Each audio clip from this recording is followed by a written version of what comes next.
Ladies and gentlemen, welcome back to Caster Challenges. It has been a very long time, and I have a new guest on the show. Ladies and gentlemen, please welcome Tom Apoth from Team EXE as the manager and a caster for the SCV Rush website. Tom, welcome to the show.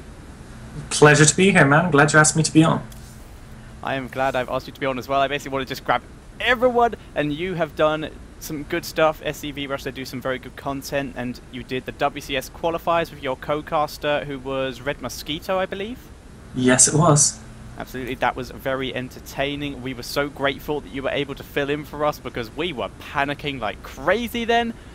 So, do you know what you're in for, basically? This is a show that has taken its idea from a Day 9 Daily, but before that, from Whose Line Is It Anyway?, where basically Tom is going to be casting by himself, just solo casting, and I will be giving him challenges and constraints to do while he's casting. Tom, are you ready? Well, you know, solo casting whilst observing isn't quite difficult and stressful enough, so we got to spice things up with it. I am so ready. Alright, so both players are ready, so we're going to start the countdown. I'm going to put us both as referees quickly, just in case. And it looks like we're going into the game. The game is on Daybreak WCS version. And Tom, I leave it to you. Start off normal. And every time I want you to change, I will say stop and give you your next challenge. Okay, guys. Welcome to this PVZ on WCS Daybreak. Good old map back from the GSL. We have Chelch, who is currently teamless, playing as the Pink Protoss, and the Yellow Zerg from Team Replica, in fact. It's going to be deranging. Let's see what their positions are. Once the game finished loading, I'm losing that fight. Never mind. So let's see. Spawning in the southwest as the Yellow Protoss hero, it is deranging. And in the...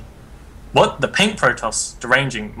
The Pink Protoss Chelch. Could I have cocked that up any more? Could I have done that any worse? No, I couldn't have. But still, in the northeast position, we have the Yellow Zerg. It is deranging. Both players, you know, I mean, on this map, they should really know what they're getting themselves into. This map has been played so much in a GSL, and it's been a regular map in the tournament pools for just so long. Just based on the fact that it was one of the first maps that was really, truly both beautifully balanced and gave the option for both the macro game and a more aggressive style of play.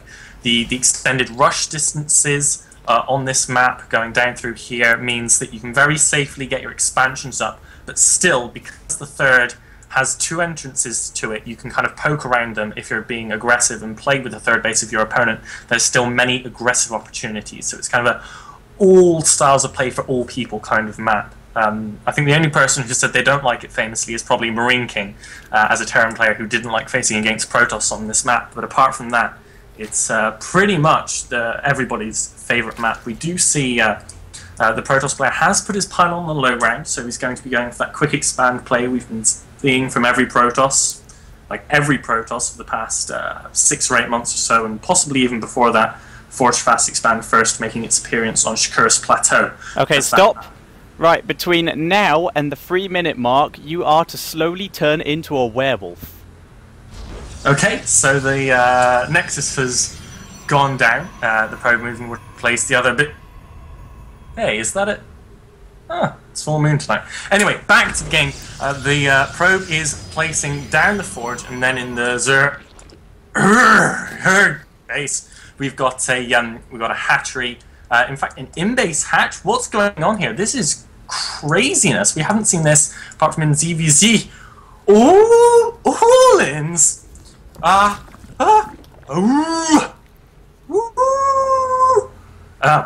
sorry. That's not quite right. That shouldn't be happening. But still, going back to the game. This hatchery in the main. What is this for? It's like the earliest macro hatch you ever see. But still, the expansion going down as well. The probe has not gone into the main base, so he does not know that this is going on. So, I mean, again, I'm just really confused by this play. This hatchery should be down at the third base. The only thing I could think it would be some sort of mass speedling all-in. But even then, he hasn't taken his gases. He's just getting extra larva. Okay, stop. Now try and sell the game to the people watching.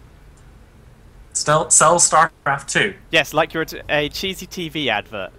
Okay, guys, it is 4:30 in the game, and it is time to shop, shop, shop. First thing I have for you this game is the spawning pool.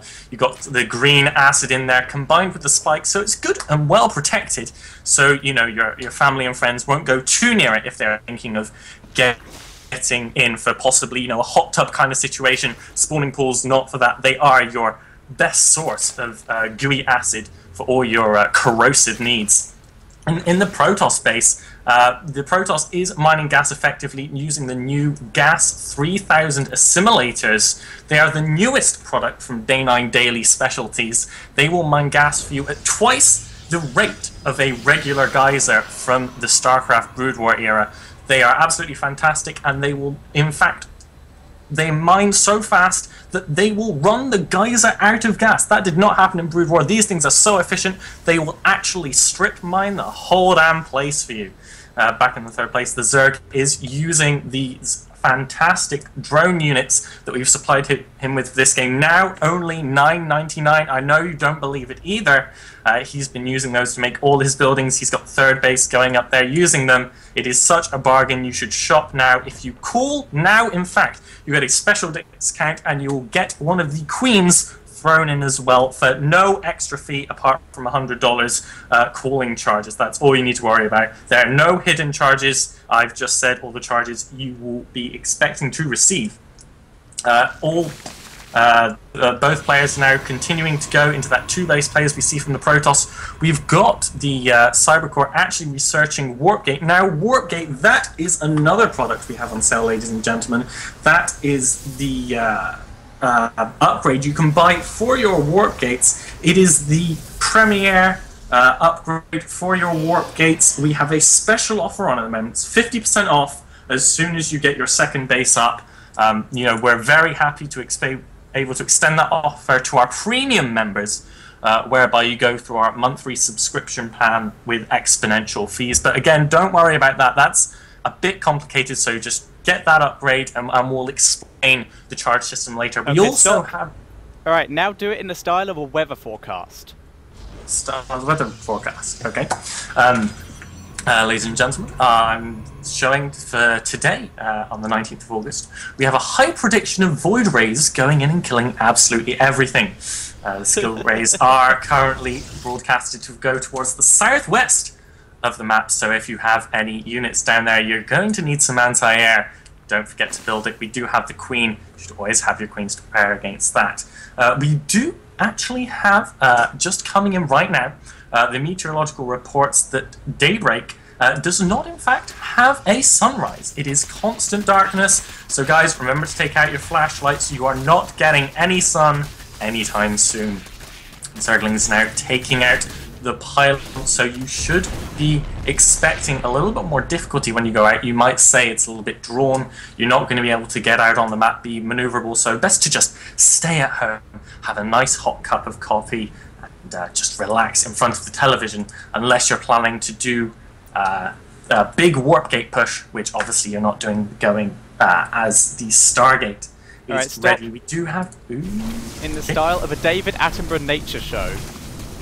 And here we see, at the third base of the Zerg, the most fantastic of Zerg defense plays. It is the Queen Lin defense. Obviously, these zealots with the Baneling Burst. Baneling's a fantastic creature, and their sacks are filled with green acid exploding on contact with their enemies. They are beautiful, rare, endangered species by the fact that they rarely live beyond 5 minutes in any game. Please donate to the charity set up for the Banelings, because they are a most exquisite wonder of nature. Alright, stop. Fit in as many innuendos as you can. Well, we have the queens moving towards the hatchery and laying their eggs, if you know what I mean.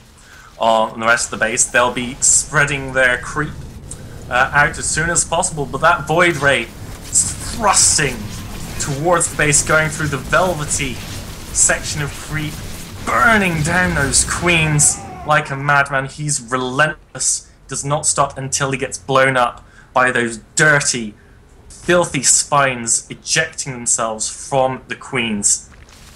Protoss player is now moving to expand himself and grow his economy, not to have a flaccid economy, but a rock-hard, solid, engorged economy by taking his third base, which he will use once again to thrust his army in the direction of the Zerg and ejaculate the laser beams of his colossi that he is producing all over them.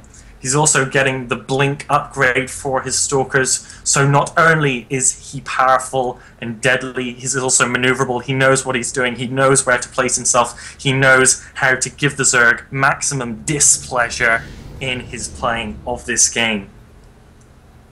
The Zerg player now moving a counterattack, trying to take control over the Protoss player. Stop. Alright, I want you to mute your sound and do your own sound effects. So, I'm sorry, what? Do your own in-game sounds. Oh, right, okay.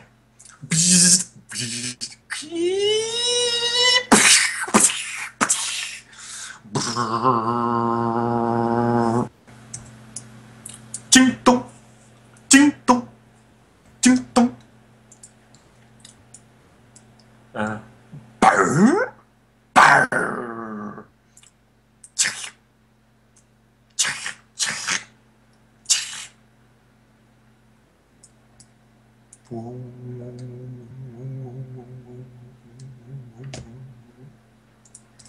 We require more minerals.